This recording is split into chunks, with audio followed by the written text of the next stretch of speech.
hello, and welcome to another episode of Keep It Moving Podcast. I am your host, Novelty, and joining me as always is Mike B. What it do? Man, I need you to come up with a new line. I really do. Do you? Yes, we talk about this every week. It's not every week, and I don't think you actually have an issue with it. You just maybe want me to be different. I understand that. But this is my signature. This is what people look forward to, and this is what I'm going to bring them. Hey, boo-boo. Nah, okay.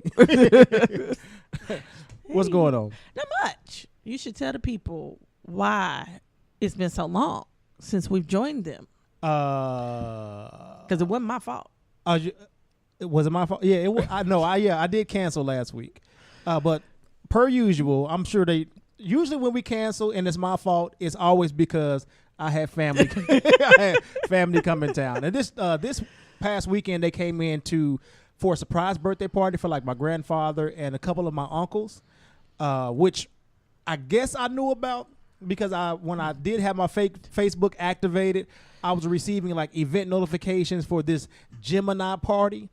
And I assumed that it was for people whose birthday is in Gemini season, whenever that is, because I don't follow that stuff. I just know I'm a Taurus. I know when my birthday is. I don't know nothing else. And so, like I said, I assumed it was for people whose birthday, they're inviting all the Geminis or something like that. Since that wasn't me, I never looked at it. I didn't open it. You didn't realize you were actually invited? Well, they were inviting me, but I didn't know it was like serious and it was for like everybody. I thought it was for Gemini. So I'm like, well, this doesn't really apply to me. Maybe they don't know when my birthday is or what my sign is. So I ignored it until my grandfather knocked on the door like, hey, we here. Do you know about the birthday party or the surprise party on Friday? I'm like, no. And then I'm like, well, maybe that's what they were talking about when they were inviting me. But that day, Friday, it was like almost like 100 degrees outside. It's been hot here lately. And I think the event was like from 4 in the afternoon to like midnight or something like that. Needless to say, I didn't make it. You couldn't even go late? I had no. I couldn't. Once I make it home, usually I don't get back out. I can so understand that's I'm getting older. So I don't if after 7:30, if I'm not in the house, it's a special occasion. Cause I usually go to work, come home, that's it. I'm in for the day. Though you better not look at me, call me. It has to be like a dire emergency to get me back out. You go to JT's place. Well, that's different, but it's also pre-planned. It ain't no, okay, can you come do this? The planning on this one was a little difficult. Not because of you. It's because we were trying to plan with 4 people, and I forgot about that. We did go to JT's play while we were on break. Yeah, and that was pretty good. I enjoyed myself. He actually said that the crowd, the night we went, was one of the bigger crowds. Oh, really? And not really the bigger crowds, but the more exciting crowd. Like we actually were engaged in the play. Right. It was a good play. It was a really good play. It was good. He didn't get hit. I was a little upset, but it was a really good play. With a lot of messages, a lot of stuff to think about, which is unusual. For plays, actually. Well, in this one, the whole premise was that this black family was getting ready to move to an area where I guess they were going to try to rebuild Black Wall Street, and they were only going to utilize black businesses, and they were going to a rural area where there was nothing there. There would be nothing there but them, so they would have to grow their own food and build everything. their own houses, start their own infrastructure, everything. Right, but how do you do that in this day and age? I guess it is possible, but you would have to be willing to live like you're in the 18th century. In what way? Well, you couldn't use any type of lighting. So nothing electric, no computers, no phones. All of that is built and based off of, maybe black ideas, but white man and white money. But they still you don't control. Think you can start your own electric company? With what? You have to be able to physically build the infrastructure. You have to build the wiring. I feel like we have the talent. We can do it if we put our minds to it. But that's just it. They never talked about in that movie about the people that they were taking. They were just taking black people, but I mean, they never discussed the different talents that the people had. Yeah, had. Was there somebody who was going to be there to build out that infrastructure, build out that electrical grid, build out the sewer system, water, all of that? I mean, don't get me wrong. It's not that we can't, but they never talked about that in the play at all. And so the whole time I'm wondering, okay, y'all just gonna go off and live in the country and have nothing. But it also spoke to when you think about doing stuff like that, like you don't even get to the details before you start facing opposition, which I thought was a good point. Yeah, you face opposition immediately. Yeah. And they had a white friend, one right, that, yeah, he was friend. supporting the cause. He understood what they were trying to do, why they were trying to do it, wanted to be a part of it. But they were like, we understand, we appreciate everything you're doing, but this one ain't for you. As far as going there and being a part, like you can help, from here. You can be an advocate, you can speak for us, help us out. But when it comes to actually living on this place and starting it up, we want to do that on our own.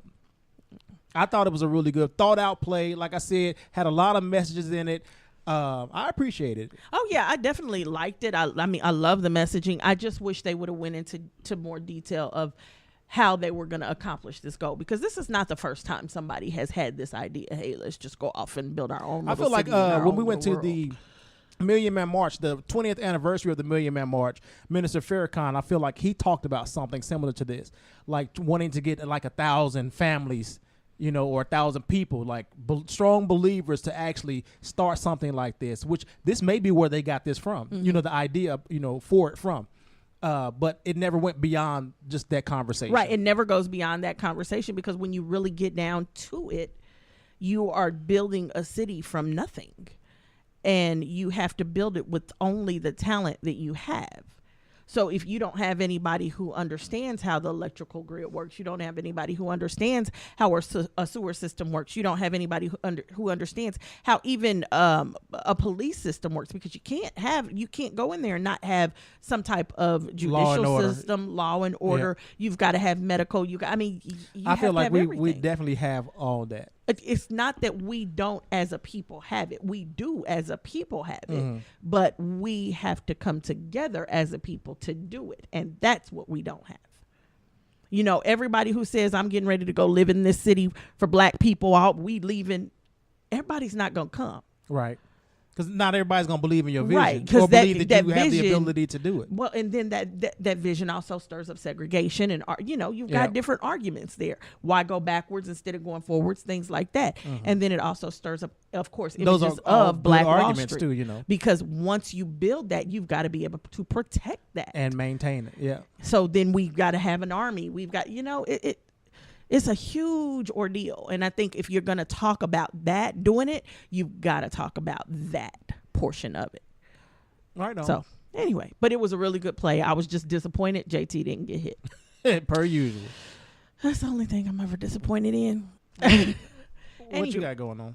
Well, today or this past week, I've done a lot. I did a lot of cleaning my house.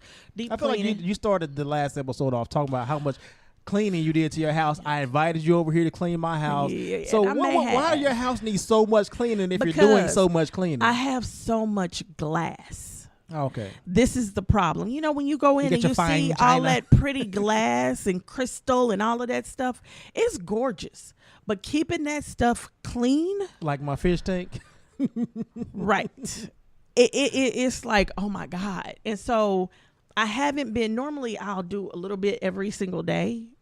That way I'm not doing it all at the same time. And I haven't been doing that. So I'm kind of catching up. So last week I did a lot of cleaning. This week, same thing. I did a lot of cleaning. Or last show, put it that way. So yeah, I did a lot of cleaning, got a lot of things done. And had my plans. I'm like, this is the only thing I got to do Saturday is this show. Okay, I'm gonna sit. I'm gonna put my feet up. I'm gonna relax all day long. I'll put the show together. Then I'll come do the show. And Sunday, I'm not getting off my couch. That was my weekend because I had done so much during the week. I'm like, I'm not doing nothing. Right, need to recoup. Okay, so for those of you who don't know, I am the middle of 9 children. And my sisters and brothers have a tendency to wait to the last minute to even inform me of things. Now, you know the song "Papa Was a Rolling Stone." My daddy, he the Rolling Stone. He really They is. wrote that song based on him. Based on him. The seven of us grew up together. There's 3 mothers, 7 children, and he was married to each of these women at one point in time. But during his last marriage, he decided he was going to not divorce and just cheat.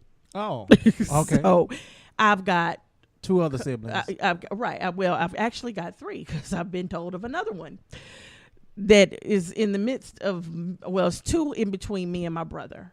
One is actually not my father's, but we thought he was all our lives, so we just kind of continue to claim him. And then I've got a baby sister who was not born within a marriage.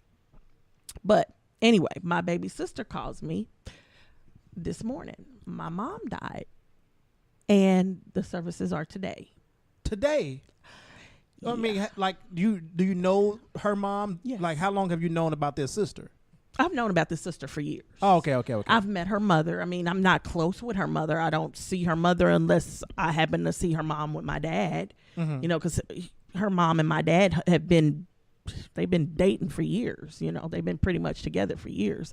I don't even know if you call it dating. They just see each other, sleep together, and that's dating. Yeah, they you know, but they hang out too. Yeah. So I mean, and they've lived together at some point in time. But anyway, I knew her mom was sick. Her mom has been sick for years.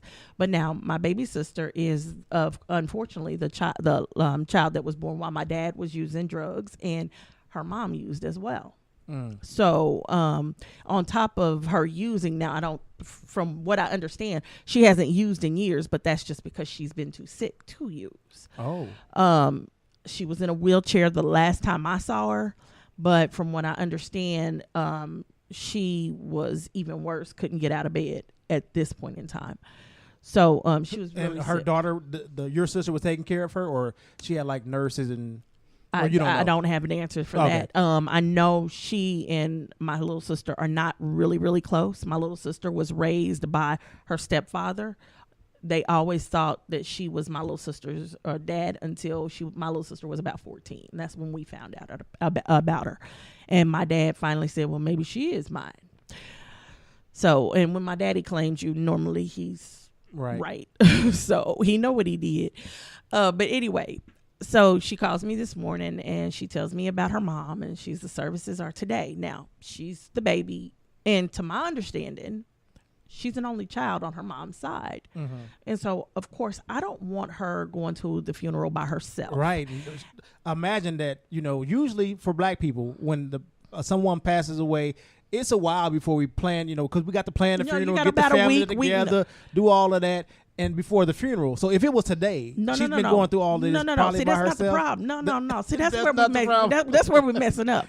Her mom passed a couple of weeks ago. That's what I'm saying. I said she just told me. I know, but I'm saying she's been dealing with that by herself. Yeah, she has for all been of dealing this with time it by because we herself. usually don't white people tend to have a funeral the next day, 2-3 days later. No, it's been 2 weeks. Which is why I'm agitated. Right. Because had you told understand. me 2 weeks ago, I'd have put it on my calendar and it would have been like, okay, I have to do this tomorrow, and I would have been prepared. But no, I get a call. Hell, this is what's going down. But of course, my baby sister, I cannot let her do it by herself. And I know she's not close with her mom. Well, she wasn't that close with her mom, and I knew she probably wasn't close with their family. The only family I had ever met of hers was the stepfather that raised her, and I believe he had MS and he died years ago. And her grandmother. Those were the 2 that raised her. Now, I'm kind of guessing he had MS. When I met him, he was in a wheelchair. He had, the jitters, the shakes. And his mother had been taking care of him. So, and from what she's always told me, they've always lived with his mother. So I don't know how long he's been sick. But he's the one that raised her, and he's the one she thought was her dad, which I give him credit for that. Because clearly he stepped up, Yeah, you're a good man to raise somebody else's child, and you're a great man if you raise a child thinking it's yours and find out it's not, and continue to still love and raise that child. Right. I don't know what the situation was. I've never asked my dad. I've never asked her mom. Ain't none of my business. I just know I got a little sister. Well, I go to the funeral. And my other little sister, she's not the baby, but she's my mom's child. Mm-hmm. And my dad's child. But anyway, the one right below me, she didn't come because she couldn't find anything to wear. And she said, I don't have anything but jeans in here. I cannot walk into a funeral in jeans. So she didn't come. She's like, just tell her I'm sorry. She told me a couple of days ago, I done went and got something. I'm so sorry. I'm not going to come. Uh-huh. I'm like, okay, fine. So as the people are walking into the church, first of all, I get to the church. The church is in an old... When was this? This was this morning. Today? Yes. Oh. So... You didn't wear this red dress to the funeral, I did sure did. Oh. That's why I'm dressed with stuff all high up to the neck. Because all day long I've been pulling on this neck. I'm like, ugh. But yes. Okay. So I get there and the church is a converted gymnasium. Okay. And I'm like, okay, you know, wherever you make a church is where you make a church, whatever. Mm-hmm. As long as the word is going forth. You know, keep going. Then as people start coming in, it's people in jeans and tennis shoes and halter tops. And I'm like, what's going on? This is a service? Now, I ain't been to church in a while. But, yeah, and I get come as you are. I understand. But, oh, my goodness. So I immediately text my little sister. You could have came with your jeans. And yeah. You'd have fit right in with this. And I send her that text, and then I'm just looking at people, and I start people watching. I'm like, look at these people. And the thoughts that's going through my mind are not nice thoughts. I'm going to be honest. Mm-hmm. I'm thinking, these are some ghetto people. What is going on up in here? And then something in me says, stop, look, and realize what you have. And from that point on, I watched as these people were coming in and out of the building and filling up the little church, and they started the service. And I thought to myself, I might not have the world. I might not be exactly where I want to be in life right now. Mm-hmm. But let me be grateful for what I have. Right. Because, oh my goodness, that's as I looked around the room, it just kept saying, be grateful for everything you have. And then my dad finally gets in and gets seated. Now, my dad came in with my little sister. My dad finally walks over and sits down with me, and he says, she got a little sister? I said, who? He said, her, and talking about my little sister. And I said, no, I thought she was an only child. He said, no, she got a little sister. My aunt comes in a few minutes later, and she's like, she got a little sister? I'm like, no. We trying to figure out where this little sister came from, because her mom and my dad have been together since she was born. Uh-huh. And my dad can't figure out when she got pregnant. And I'm like, what is going on here? And so my auntie says, it must have been one of them little times you must have been out, out doing your thing. Mm-hmm. And she had a baby. But we can't even remember when they weren't together for 9 months. So was that sister there? That sister was there. The little sister was there. Did your sister know about her little sister? I don't know yet. Okay. I have not been able to talk to her about it. Oh, so you still don't know? Yeah, I still don't know. But my dad did know about her older sister. He just never told us about it. So, and she doesn't really know her older sister because her older sister has never lived here. So I'm just like, oh my goodness, what is going on here? So we sit down, and remember now, something in me told me to be grateful for what you have. Uh-huh. So we're looking around, and everybody's doing, the service is going on. They get to that point where you got your 2 minutes and you can say something. Mm-hmm. Well, my dad's over here eating chocolate and peanut butter, and his teeth fall out. Oh. My auntie. So when you said y'all were at church, this is what you're talking about. Yes, at the funeral service. And so his teeth are falling out. I'm like, Daddy, you can't eat that. Why don't you? I had some cheese and crackers, so I gave him those to eat. And then my oldest brother shows up, smelling like a cesspool.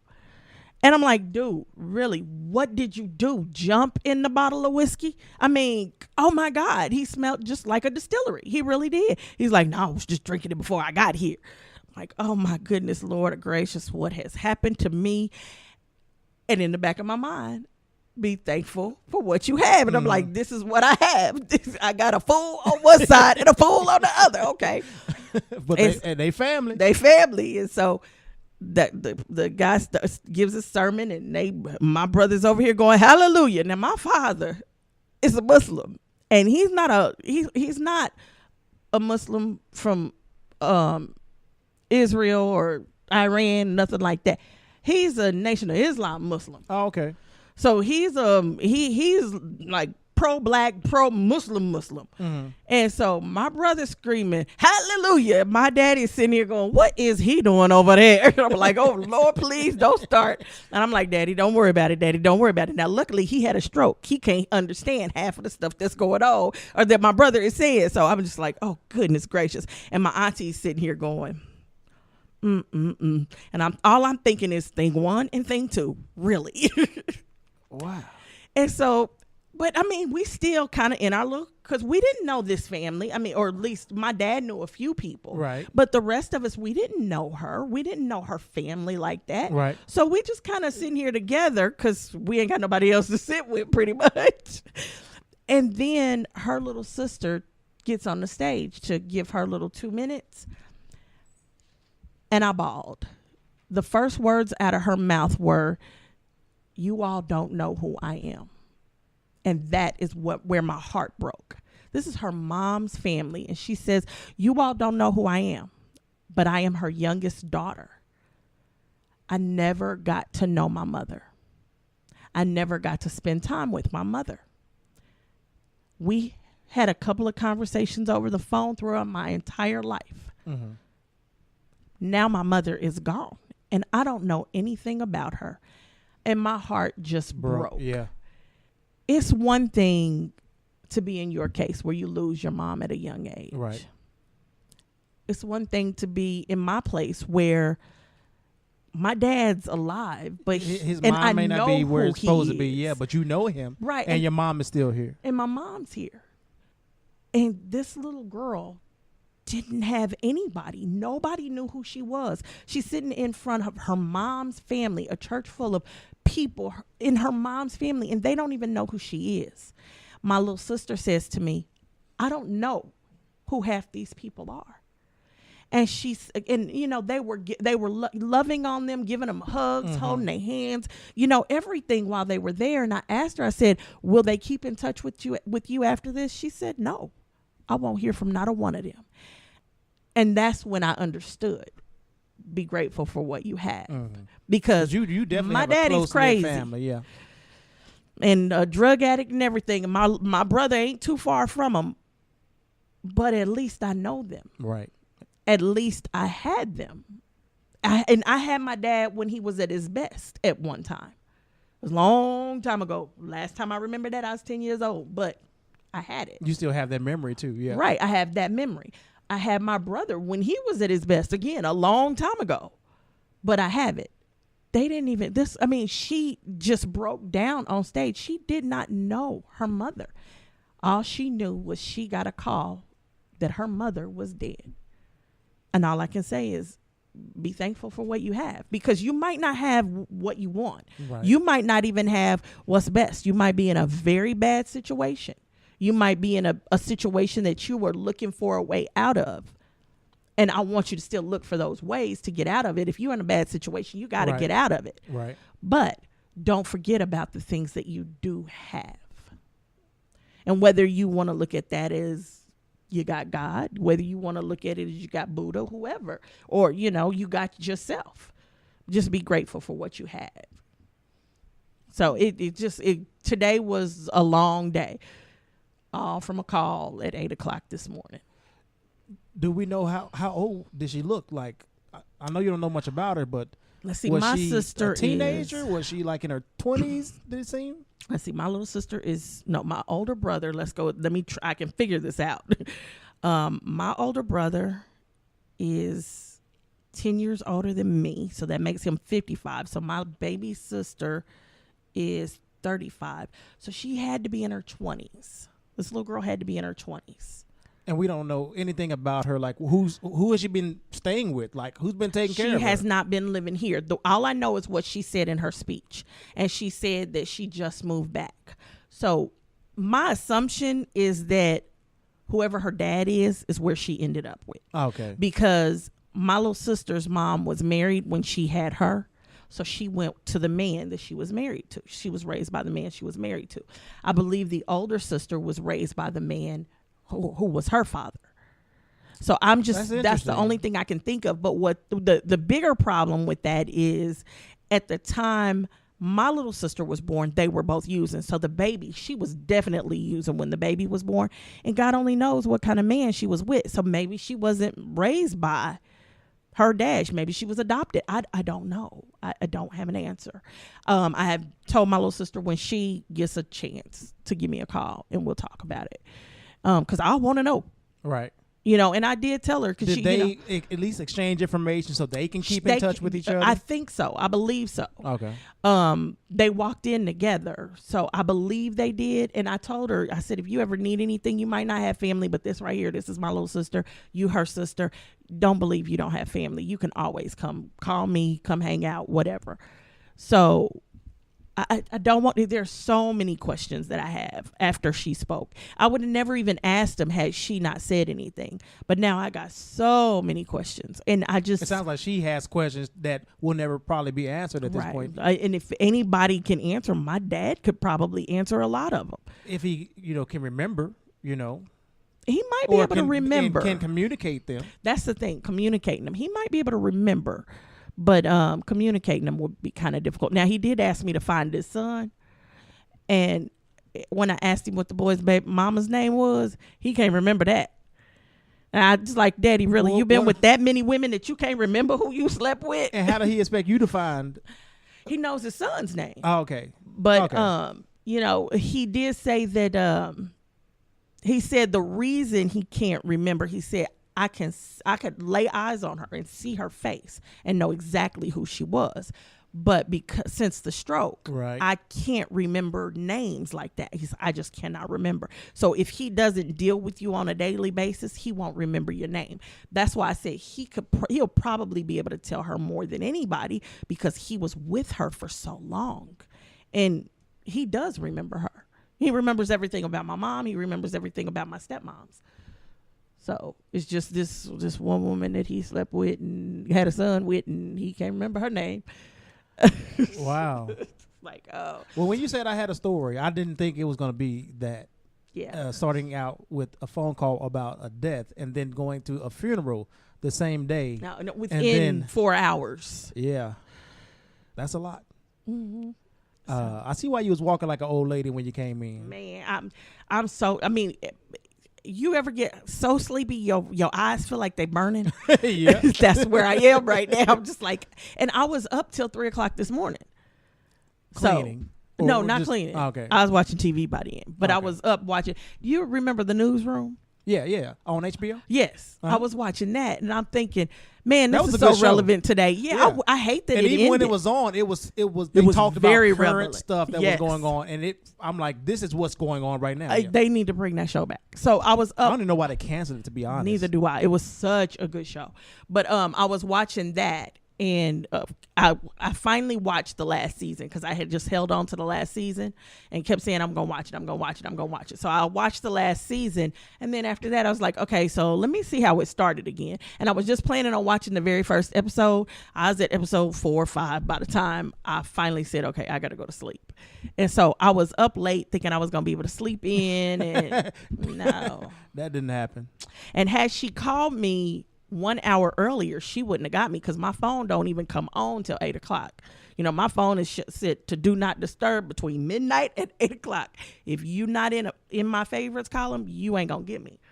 And she's in my phone. She's just not in my favorites. My little sisters are not in my favorites. They'll wake me up at all hours of the night, right? For nothing. And then some of them with nonsense, yeah. Right. And if it's something important, they'll call my mama, and my mama will call me.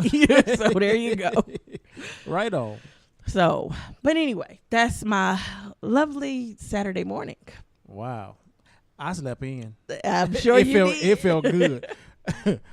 Anyway, so here's a story I heard, and it was kind of interesting. It sparks a question in me. So there is a new store on Linwood and Prospect here in Kansas City, Missouri. For people who don't know where Linwood and Prospect is, it's urban area, low income. That area has been a food desert for probably the last 15, 20 years now. And if you don't know what a food desert is, it's an area of the city where there's a population of people, but no grocery stores and very few restaurants. They call that a food desert. So these people in these low income areas that a lot of them don't have cars, don't have transportation. They have to take a bus or get a friend to take them to a grocery store that's out in a suburban area. Right. Just to get groceries. The few little food stores that there are, they're more like liquor stores. Yeah, or like a small convenience store. Right. Yeah.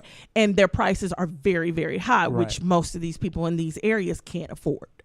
So the city built a store on Linwood and Prospect.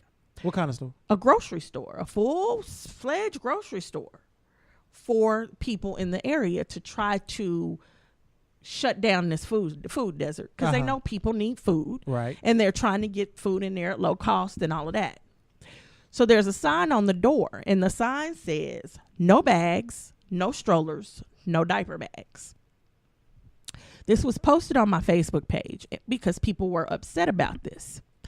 And so this commenced a debate on one side is saying they only did this because this was a low income area and these people, this is how they treat people in low income areas. Another side says, no, this is how they treat people in other areas too. And then there's even another side that says, y'all know we steal. So I guess I'm wondering why anybody's offended by it. If I have a little kid, here's the thing. If I have a kid and I'm going into a grocery store, I'm not taking a diaper bag. Unless the only time I would walk in the grocery store with a diaper bag is if I knew my child just pooped on themselves and I needed to go to the bathroom and change them. Otherwise, I'm not taking my diaper bag into the grocery store. I'm going to take my kid. But then you also say no strollers? No strollers. But most people don't take a stroller in with their kid. They take that seat and they sit the seat in the basket to do their grocery shopping. The car seat? Yeah. Okay.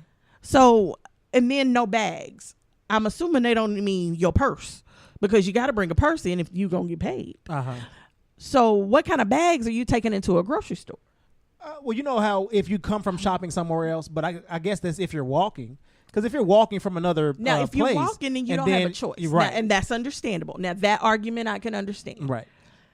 Because I can see, well, they don't say it, but like if you're in the mall, you're going from store to store, you're going to have bags. Right, you'll have bags. But this isn't a mall. This is just a regular grocery store. Like you would go to the grocery store. It's also a low income area where you say it's like no transportation. So you might get that one ride or, on the bus.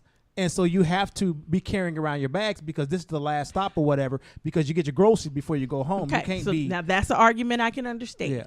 Okay. So now where do you, as a black person, a black male, where do you stand on that? Would that bother you if you saw that in the... Well, I think I'm a bad example because I don't have any of that. Like I don't carry bags. I don't carry kids and I don't carry, that doesn't apply to me. I don't carry strollers. So I personally wouldn't be offended. But I guess without knowing or understanding that the reason that they're saying it is because they're trying to cut down probably on theft so that they can keep this grocery store here. Right. For the benefit of the majority versus the few people who would be willing to, because they can't afford it, go in there with the bag and like stuffing meat because you don't really need a bag to steal. You can, right. I've seen people put it in under the clothes and their underwear. Yes, and you got like 17 packs of hamburger meat inside your drawers, so you don't need a bag. The fact you got clothes on, you got a bag. Right. So I mean, I guess, but that was the thing. It was this huge debate thing that went over Facebook of how, no, they only doing this because of this, and then some people even pointed it out. Grocery stores, like I've never been into a grocery store around like the Walmarts or the neighborhood markets, and we had a grocery store here called Price Chopper, Hen House, Hy-Vee. None of those have those. They say no shoes, no shirt, probably. Right. But as far as no strollers, bags, or what, they don't say that stuff. Now, and I felt the same way. I've never seen a sign like that anywhere. However, somebody said no. There was another store, I believe, right here on Westport that had a sign like that in the window. So I think that may be like high trafficked areas or areas where young people might be. I think that what it is at this point, anywhere where there's shrinkage is people stealing. Yeah. Anywhere where there's shrinkage, they are trying to stop that, because the reality is shrinkage rarely hurts the store. It hurts the consumer, because they gonna get their money back one way or the other. Increasing the prices or offering less product, whatever they have to do. Right. Or eventually shutting the store down. Yeah. So, but a lot of people don't think about it in those terms. It's like, okay, this is a grocery store. If I ain't got it, I'm gonna try, and that's not right. And nobody should be out here having to steal in order to, that's it. Feed their kids. Minimum wage, $7 an hour. You cannot get, well, it's 7 something. So, yeah. But you can't get a 2-bedroom apartment on $7 an hour. You can't. I think it was CNN or USA Today. One of them showed a map, printed a map of the country and how much you had to make just to afford a two bedroom. Now I got 3, you got 2, and this was a 2-bedroom apartment. I got a house, a yard, and everything. But I think the lowest they went was like $12 across the country. There was nothing lower than that. Mm-hmm. So if you're making 7, how are you supposed to afford to live someplace? Well, they want you to work multiple jobs. And, in order to, you have to get out here and grind and do it. That's basically what they're saying. Like they always say, pull yourself up by the bootstraps. I'm going to put my bootstraps somewhere. Work 3 jobs, sleep 2 hours, get up and do it again. You can't have a life. You know what that is? Can't. We keep saying that prison is modern day slavery. No, it's just out here living. Yeah. Because think about it. If you work for the phone company, you get your check and you cut them a check. You give them back money because you got a phone. Use the phone, yeah. And then the rest of your money, think about it. When you get your check, it's most of the time it's already gone. Yeah. And there are some people that are lucky who can have. You got a few people that are lucky that they can put a little bit of money in their savings account, right. Put a little bit of money back here for a rainy day, go out and buy a pair of shoes, buy this. Yeah. But most people work, get a check, and that money is gone the moment it gets in their hands. And then you're robbing Peter to pay Paul, like my grandma used to say. You modern day slavery. This is modern day slavery. It's just living. We just think we free. We sure do. I'm free to do what I want, but I got to get up in the morning to go to work. Mm-hmm. I'm free to do what I want, man. I got to go to bed. Right. Anywho, that's all I'm saying. Remember the last time? What was weird is I saw an update on something that we just talked about, just out the blue randomly last episode. You brought up the fact that there was the Stanford swimmer who was convicted of rape, and the judge gave him that light sentence. Mm-hmm. I told you his name was Brock Turner. Right. I just saw in the news, like within the past week or two, that the judge, Aaron Persky, who gave him that light sentence, even after the jury was like, hey, he needs to go down, we find him guilty, he needs to do some time, the judge was like 6 months. And he ended up serving like 3 months and getting out or whatever. But the people of the county or wherever he's from, the judge, decided to recall his judgeship. There you go. It's like, you know what? You're out of here. And I was so proud of those people. I noticed it when they started talking about the election coming up. The story was mentioned, and I reposted it. That's why I mentioned it on the last show. I had reposted it and said, hey, now we getting ready to see what the people think. Uh-huh. This is where the power is. Well, the people spoke. And it was so much outrage when it happened because he's looking out for the future of just this one person and not looking out for the victim. And it's like, I can understand when judges take that into consideration at times. But you still have to consider the crime. You have to consider the victim. And I don't think he considered the victim at all in this case. I also don't think that the Me Too movement was in full swing at that when point. He did it. I think it was this was definitely before. It was before, and now it's after, and it changes everything. And I think it was probably one of the cases that contributed to the Me Too movement to some degree, because that's definitely fuel. I think it was fuel to the fire, and so when it hit, they said nope. They stood up, they spoke their minds, they got up and they did what they had to do. They got up and they went to the polls. That's all it takes. And he's definitely feeling some type of way, saying, this sets a bad precedent or whatever. I'm like, what you did on your watch will set a bad precedent. So the people and it does set a precedent. Example. It sets a precedent. It lets you know that, hey, guess what? We know we can vote. We can vote you in and we can vote you out now. And now we're going to start doing that. Pay attention. What's on your ballots? Pay attention to these judges. You don't necessarily have to go before a judge to find out what they're doing. You just go to their websites. They'll tell you what they vote, how they vote, which way they vote. Yep. All this stuff is public. From local record. judges all the way to the Supreme Court. We know which way they vote. Now we just got to figure out a way to recall a Supreme Court judge into the Constitution, because I really think, like, Supreme Court judges, when they're put in, they serve for life. Right. I don't think there should be any job that you serve for life in government where you serve for where life. You're supposed to serve the people. Right. Yeah. The people should have the ability to vote you out at any time. And as far as a Supreme Court judge, you nominated by the president. I don't even think you should be nominated by the president.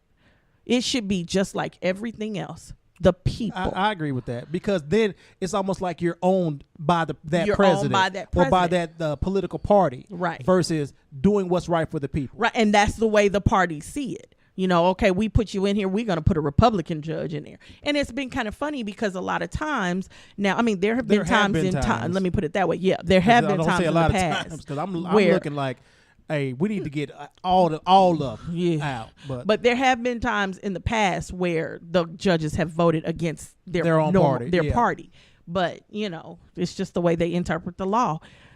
They need to be voted in and out too. But that takes any change to the Constitution takes 3/4 vote of Congress. The only way to take 3/4 vote from Congress is to get in there and vote. Put the people you want in Congress. The people that's going to look out for your issues and your interest, not their own. But speaking of the Me Too movement, have you been hearing about this Jamie Foxx story where a lady came out saying that in 2000, this is not funny. It is funny. In 2002, I'm sorry. It is funny. He slapped her upside her face with his penis or something like that. And the reason it's funny to me is because if you're not complaining about how his penis came out, this sound like y'all was playing sex games to me. Oh, so you want to know, like, how did y'all get there to the point where his penis is out, right? Able to slap you in the face? There you go. Are y'all he ain't walking up and down the street with his penis just smacking people in the head. Well, you never know. It could have been one of them nude Mondays. This is the day of social media. We would know. It guarantees somebody that would be posted on Facebook. That would have gone viral, him slapping people with his penis. You were in a position and in a room where his penis came out. What I want to know is, did his penis come out against your will, or did his penis come out on its own, on his will? That's the same, right? No. If it's against your will, but his will, that's still not your will. You're still not into it. Anyway, the point is, you know what I'm trying to say. Okay. Because, if you was giving him head and he hit you with his penis, well, that just sounds like a sex game to me. How did we get to this penis out? So she didn't say. No, all I've heard is she got hit in the head with his penis. I want to know how his penis got close to her head. Okay. Did she put herself in a position, or was she forced in a position, right? Or felt obligated to be in that position? That's where the conversation changes. Because if you put yourself in that position and y'all was getting dirty and down, and he decided to hit you with his penis, it's not like it's gonna break no bones. It won't leave no bruises. He don't have enough force in his penis to do that. Well, you speak about your penis. You can't talk about anybody else. But it brings up the question again, and like when you first talked about it, I was like, she on that bull crap. Not really on that bull crap, but you seem like you're against the movement. But I feel like more and more people are starting to agree with you and understand what you were saying when you were talking about how we understand the Me Too movement. But it seemed like people they're losing their livelihoods, they're losing their jobs just because of allegations when nobody's getting a fair chance to prove either way. It's like because somebody said something, you're automatically guilty, and we're going to snatch this away from you. Maybe to just disassociate ourselves with you because of whatever. And it just seems so unfair that we're not even going to trial. We're not even getting any type of legal We've gone Anything. too far left. We go either left or right. It's always to the extreme. We never find the middle ground. The biggest threat to the Me Too movement is people coming out lying. That is the Me Too movement's biggest threat, is the people who are going to come out and lie. And It could be, but I feel like nobody's even questioning. that's why it's the biggest threat, because nobody will question, and then something will happen a year down the line, 2 years down the line, 10 years down the line, and you'll find out this slew of people lied, and then the Me Too movement is over, and everything that it built and everything that it supported is now And all the women nothing. who were actually, assaulted and telling and the hurt. truth, and their lives changed because of it, are now people are questioning them. You know, Right. when they were actually telling the truth, There and were has affected got by to it. be due process. It's got to be. Otherwise, it doesn't work.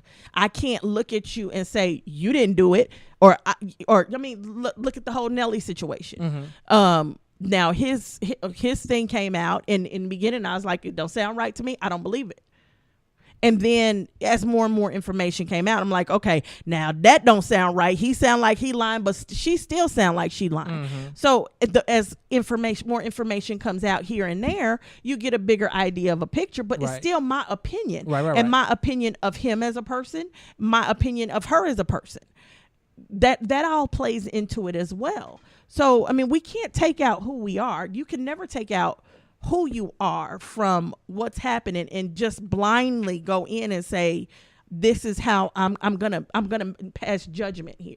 We have a jury of 12 people, and they vet those people. They vet those people for a reason. They want to make sure that those people aren't coming in with any type of biases of their own. But even still, I you feel can't like do that's that. what they're supposed to do.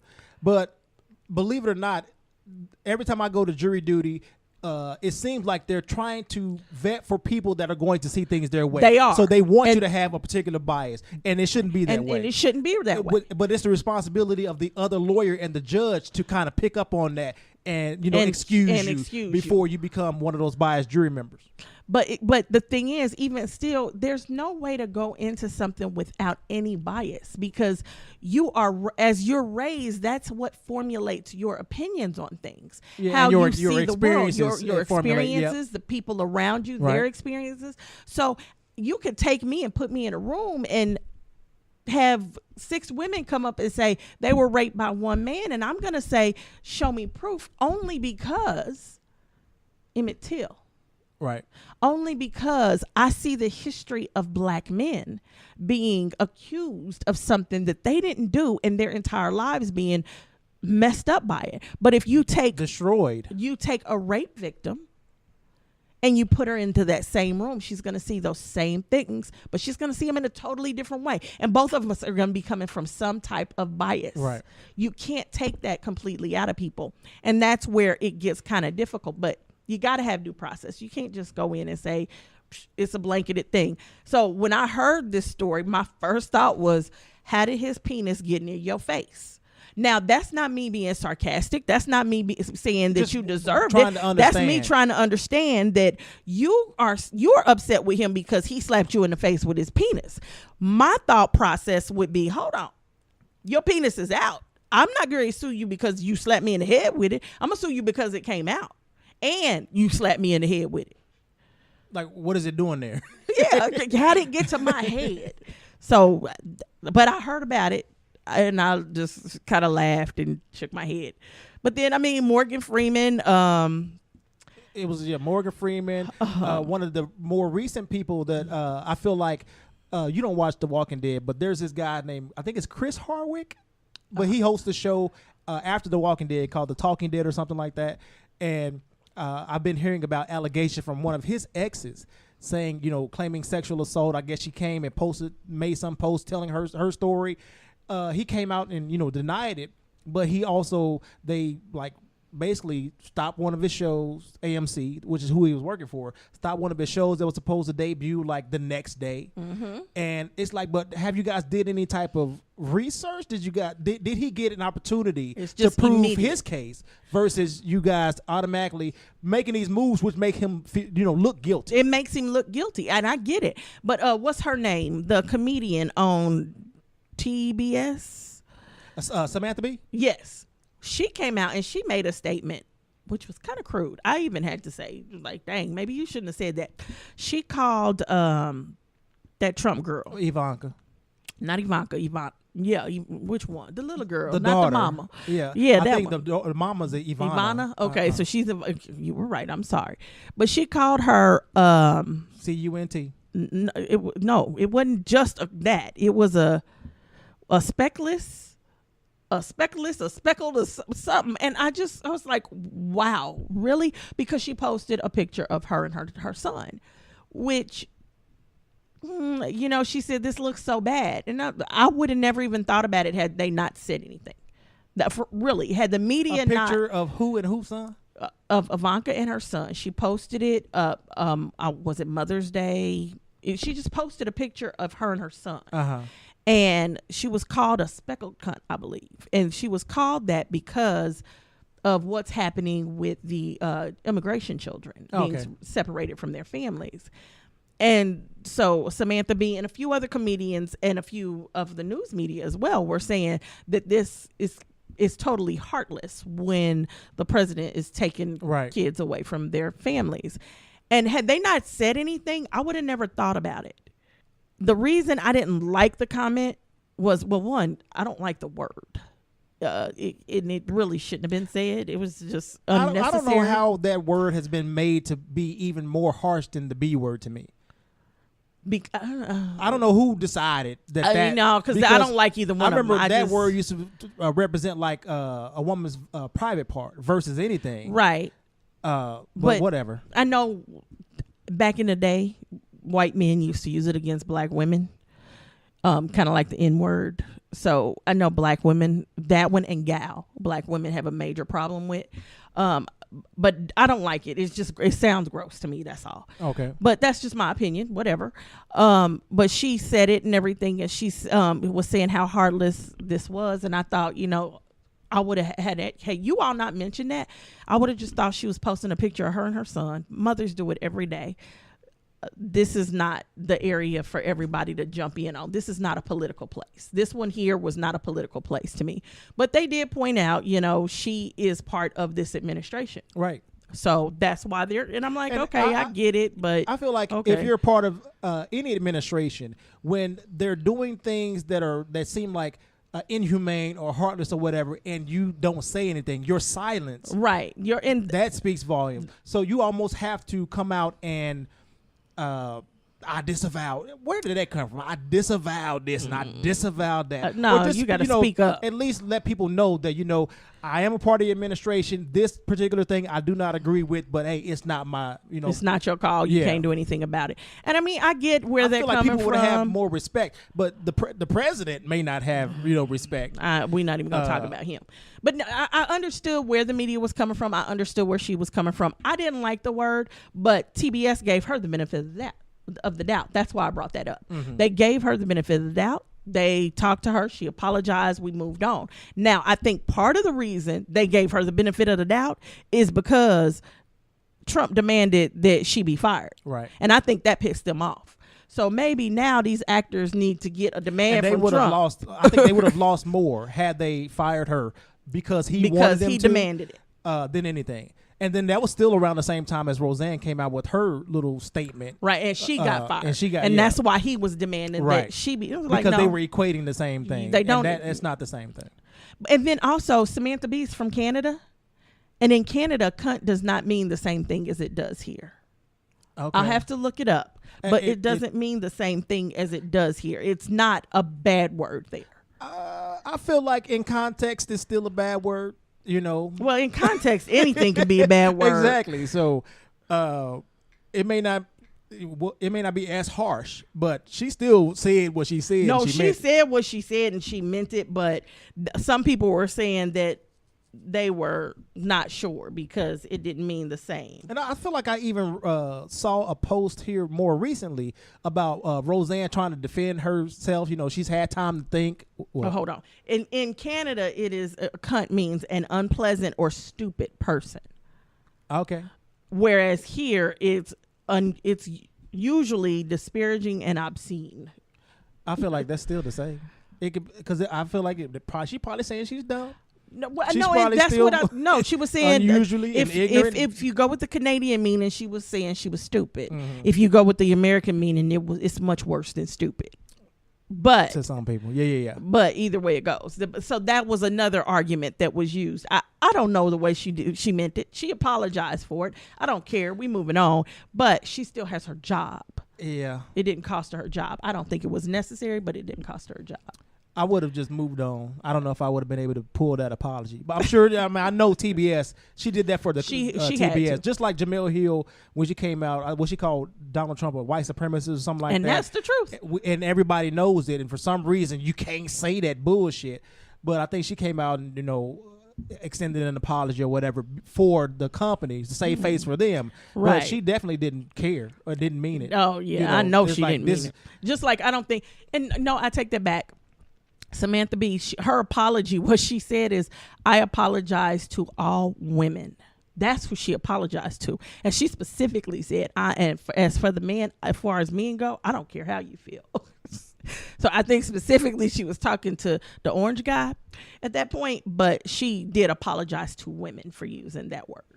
Okay, because it's more offensive to women. It's offensive to women. Okay. Right on. But anyway, so that's all. Just we need to find middle ground. If we go too far left, we've gone to the extreme. It's not going to work. If we go too far right, we go to the extreme. It doesn't work. We've got to find the middle. And that's a very difficult place to find because the middle is different for everybody. Right. But we've got to try to get to a middle that the majority is okay with.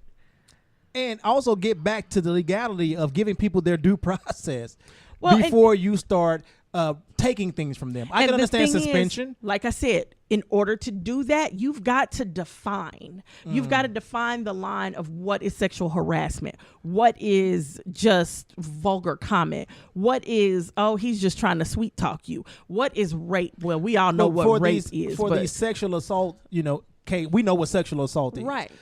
For those situations, then we actually need to do the investigation. Whether you have to hire an outside person, these 3,000, 4,000 rape kits that are sitting here in every city, just backlogged because nobody's working them. Hire people. People don't have jobs. People need at least $12 an hour to get an apartment. Put them on the payroll. Right. So they can get an apartment and get these rape kits done. Stop putting women's issues to the back burner. That's what we'd like. We don't know if we're going to get it, but. Right on. Anywho. So, I'll get off my soapbox. You going to come down with me? Sure. All right. Well, that's all we got for tonight. I do want to do, we've got a few months now before the primaries. Or not the primaries, the midterms. And if anybody has questions, post them to the Facebook wall, post them in the comment section of YouTube. If you got any questions about voting, ask them. And I'll see if, if I don't know the answer, I'll see if I can't find the answer. If it's something that's only in your area, let me know what your zip code is and everything. I'll see what I can find out. But you got questions, let's ask them before we go to the polls, because I want everybody to go to the polls. I don't want anybody not going because they just, I didn't know about this or I wasn't sure about that. Let's start finding out. We got some months. We got a few months. Let's get in, because I need everybody and their grandma. I need you to go and get somebody and take them and talk that person into going to get somebody else and taking them. Get a phone tree together, get as many people out as possible to vote in the midterms so we can at least take the power away from this man. Exactly. Because I can't do this no more. Y'all gonna find me dead in 2 years. We keep going. I'm gonna have a heart attack. Mm-hmm. So anyway, that's all I got for you. Y'all have a good night. Peace.